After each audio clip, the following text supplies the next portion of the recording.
parto na itong gagawin natin na to, kasi yung nakaraan nasira yung ganito natin motor feeder. Kakarating lang nito galing Japan, order tayo kasi sira na yung isa. So install natin para mapagana natin itong machine na to. Yan, ganyan magtrabaho yan, motor na yan. I-deliver siya ng buttons.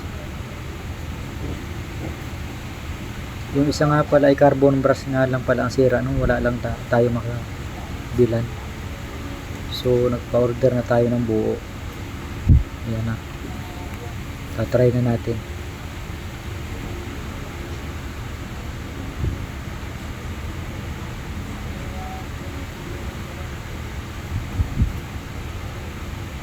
Sana gumana na siya.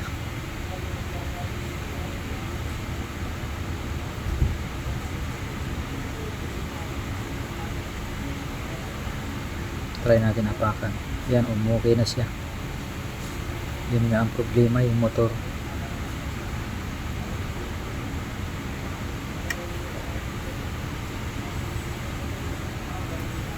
Hindi na siya sumasablay.